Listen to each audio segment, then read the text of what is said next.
see some more Banelings? Are we going to see some more sick micro? Oh, God, I hope so. So here comes the next huge move forward. And somehow someone must have just posted a link to my stream because we now have 6,000 viewers. Jeez. Thank you so much, everyone, for tuning in. We're watching Teletha vs. Sue, an awesome game. A little battle going on the Asian server here. Teletha, literally not long ago at all, was at 25 food versus Sue's 75 food. But with this unbelievable micro that I hope I explained clearly enough, that he's just able to minimize the amount of damage that Banelings can do and keep all of his units alive. Looks like a little Marauder getting out of place, but I wouldn't be surprised if that was just a little poke that he was trying to do, just try to get forward where he can pick off Infestors. So here comes another huge attack by Sue. Oh my god, that's so awesome. And look at the medevac drop! Yes, that's how you're going to exploit zergs on Metalopolis. So look at how clustered this is. Total one control group syndrome. And here comes the Banelings. Let's see how he ends up controlling it. He's keeping the Marauders in the front, but oh, the Marines aren't moving at all! Okay, so I think just as a lesson, if you clump your Marines against Banelings, that sometimes something that is less than good will result. So unfortunately, Teletha must lift his juicy gold expo, and because there are Hydralisks in that battle, it looks like that orbital command will be taken down. So, remaking a whole bunch of Marines and Marauders. Going back to the unit counting station, I'm curious where all these units are. It looks like just 5 Marauders and 6 Marines. Wow. Very, very low on the unit count, and 9 Hydras and 9 Roaches. A lot of serious damage being done, and the bunker is going to fall down, and ooh, this is like the worst angle possible to attack from. Even though ramps don't feel as strong as they do in StarCraft 1, being at the bottom of a ramp in StarCraft 2 is equally bad. So, I mean, I really see no way in which Teletha can come back from this. Currently out of base, Zerg just did some more really nice attacks, and I just wish that Teletha had controlled those units just a tad better during that last Baneling attack. Oh my god, there's a Marine Marauder drop going on back here. Oh god, okay, look, notice this, that these Zerglings don't have the Claw upgrade, which means that they are doing 5 damage to these Marines, because the Marines don't have any armor. If the Marines did have armor, it would be 2 damage.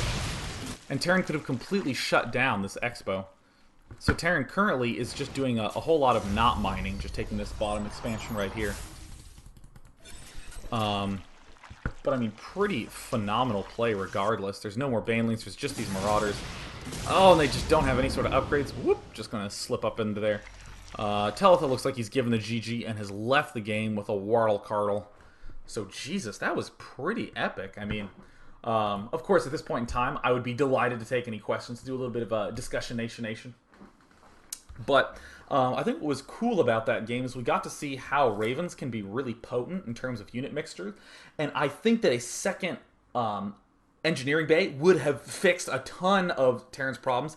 Not just because he would have gotten Marine Marauder upgrades, but also because he would have gotten that building plate armor, which boosts the armor by 2 for those auto turrets, making them a lot stronger. Definitely better against Hydralisks and Zerglings. Doesn't really have the biggest effect on the Roaches, but obviously that's going to be helping a lot. And of course, with the armor upgrade, you can do a lot awesomer. So, let's see.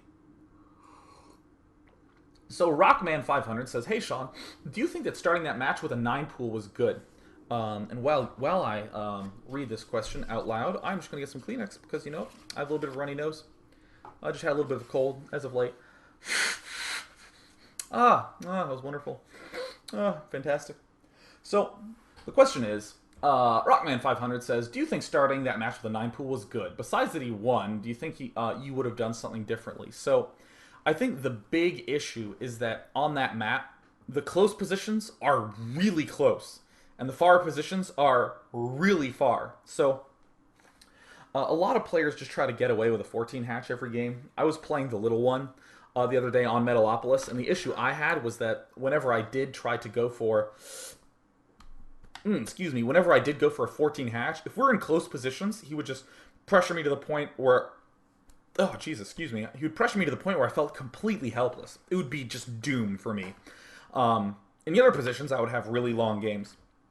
So I think that what the Zerg player's thinking is, I'll just 9 pool you, because if we're close, I can put pressure back on you and freak you out, and I can get this queen up early, so I can defend and be in really good shape. Sorry, my nose is just going a little nutty. I guess this is just a very emotional cast for me, watching that unbelievable micro against those Banelings. Excuse me, sorry, I hope you don't mind seeing me sniffle a little bit.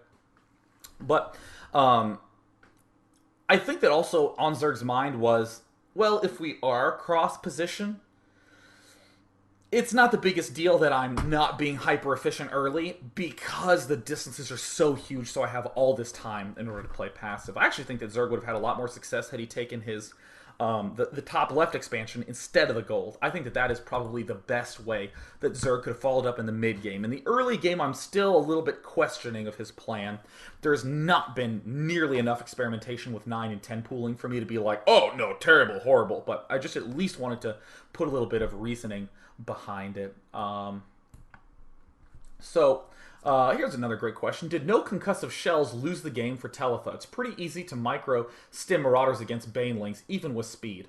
I would say that it could have been a major contributing factor because there were multiple times where the Zerg was retreating, and if you're able to kill 4 or 5 units in that retreat, there were probably, 5, 6 situations where that happened. So that's going to be, 20 to 30 food? Well, Teletha was at 81 food to 50 food midway in that. And he would have been at 50 food to 50 food if he had just had that concussive shell at that point. So I think at the very least, this is an excellent demonstration of how that sort of thing can add up over time. Anytime you're neglecting to get an upgrade, the logic behind it is almost always, well, I just don't need that right now. I'll get it later. Kind of like delaying, say, like if you get a forge and cannons as Protoss to defend an expansion, you say, yeah, I want the +1 upgrade, but I'll just delay it for now because there's other things that I now need to spend money on. But the problem is you should at the very least have a plan to get it eventually, because I just think it's a little bit weak to say, no concussive shells, absolutely not. I will never build concussive shells in my entire life. I think that could have seriously had a big impact. And that's the sort of thing that you rewatch and you're like, yeah, I should have done that. In fact, one of my favorite examples of this was there was this famous game that Toss Girl played against a Zerg on Rush Hour where she forgot Marine range. So this is Brood War, by the way. So it's this epic game where Toss Girl had it so won, yet mysteriously in every battle she just came out way behind. And then in the last 2 seconds of the game, she literally has 200, and then you see the Academy begin researching Marine range, and then she just leaves the game. I was like, that stings quite a bit. Oh, by the way, this is total gimme question. Hi, Day9. Virez says, do you think that the new Roach nerf affected the game today? Yeah, 100%. I mean, it can't not affect that. I mean, obviously, like that Roach nerf has deeply affected the way that that the entire matchup plays out. Oh, by the way, I just want to say these 3 things. I have a YouTube channel, youtube.com/day9tv. There's some other people who have uploaded my videos who've just ripped them and uploaded them. So, thanks to you guys for propagating it. But those people are not me. My YouTube channel is youtube.com/day9tv. And all the video archives, including the Europe versus Asia show match, is at day9tv.blip.tv. And last but not least, the super mega giga baller Diggity is hosting an MSL party, which you can find on teamliquid.net. So definitely check that out. Let's see. Let us divine. Oh, I like this one. Storm327 asks, Dear Day9, this is a little off topic, but I've been wanting to ask you for a while how you decide when you should stick to your plan or whether you should change your composition due to your opponent's composition. I would say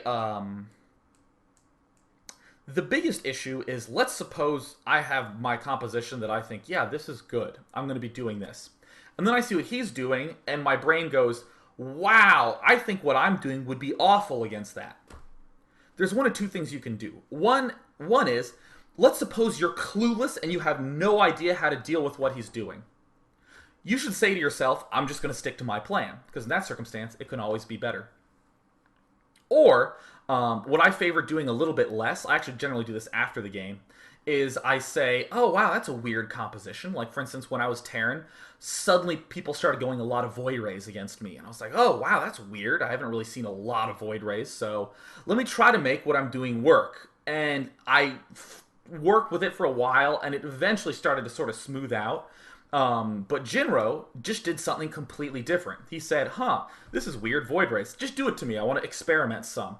And I think that he just had a handful of loose plans for how to deal with the Void Rays, and if he felt anything good about him, he would be like, okay, cool, now I have something to practice. So I would definitely say that if you want to switch to a different composition to respond to what your opponent's doing, make sure you have some sort of loose idea, or at the very least have a sense of how you're going to improve it in the future. So let's just take one more question, because we have been going for quite some time. This has currently been a 53-minute broadcast. So fantastic question by Royal SC. Day 9, do you think